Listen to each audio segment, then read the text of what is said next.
France is on edge. The Prime Minister resigned, then was reappointed in a backroom deal that stunned even Macron's loyalists. Streets are choked with protesters, from anti-austerity workers to pro-Palestine demonstrators defying bans in Paris. Trains have stopped, universities have erupted, and strikes have crippled services. The nation's budget is in disarray, fuel prices are soaring, and the Fifth Republic looks dangerously unstable. Parliament in chaos.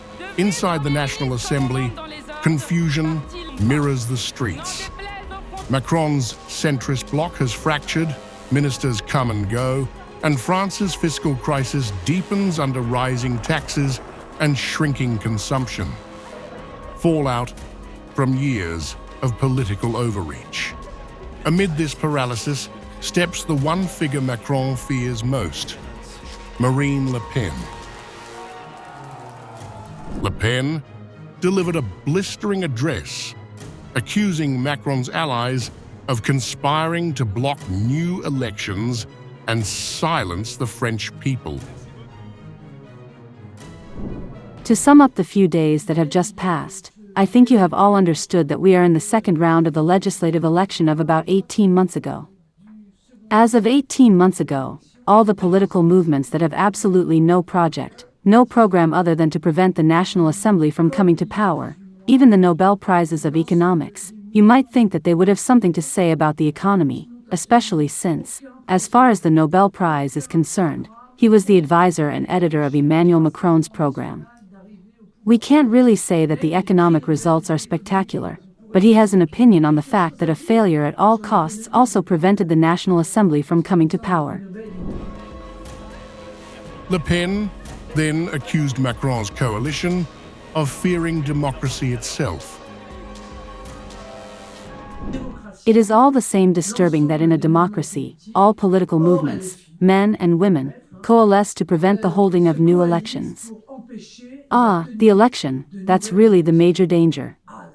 You have to do everything to avoid it, to cut yourself off from a member, to sell your mother, to do anything, to deny yourself, to destroy everything we have, little or nothing built, even if it has been toxic for 8 years, to prevent the election. We knew that the air conditioners were far right, now the election is also far right. It is the major danger. Le Pen mocked Macron's backroom deals with rival blocs, calling them hypocrites clinging to survival. All this is done to prevent new legislative elections from taking place and for the French to be able to choose the alternative. What is still funny is that I think that, in addition to everything, the Socialist Party, which has teamed up with Mr. Lecornu or with Mr. Macron, both of them, to be able to obtain the suspension of the reform of pensions to justify the fact of not censoring, because it is an objective justification, once again, to avoid elections. They know that if elections take place, there is a good chance that the Socialist Party will be brought back exactly to the extent that it is its own. All this to say that the Socialist Party is being misled and that the indignity of being bought will also add the ridicule of being driven. Le Pen turned her fire directly on Emmanuel Macron, demanding dissolution of the National Assembly and accusing him of sabotaging the Constitution. They don't want to go to the elections. They don't want to hear the French. We want the French to be heard. We want there to be elections. We therefore wish the dissolution of the National Assembly. And to obtain this dissolution of the National Assembly, we have said in the clearest way possible, we will now censure the entire government represented by Emmanuel Macron. So he can always try to exhaust his troops, because I think he has already appointed 167 ministers. That's a lot, isn't it? Or he can stop resisting the institutions by creating the conditions, in reality, precisely of instability, because it is he who creates instability. He can submit to the institutions of the Republic and find the way of wisdom and accept the dissolution so that the French can have the chance to vote to determine a new majority. Le Pen ended with a direct challenge, branding Macron's rule as chaos and urging a national reckoning.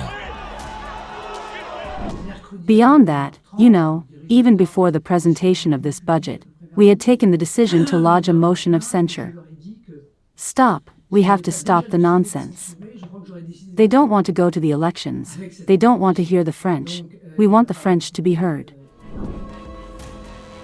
France now teeters between rebellion and renewal. A government too divided to govern. A nation too angry to be silenced. And a president too isolated to listen.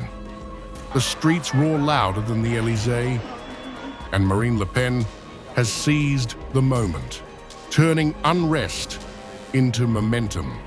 From pension strikes to foreign policy protests, Macron's republic is cracking under its contradictions.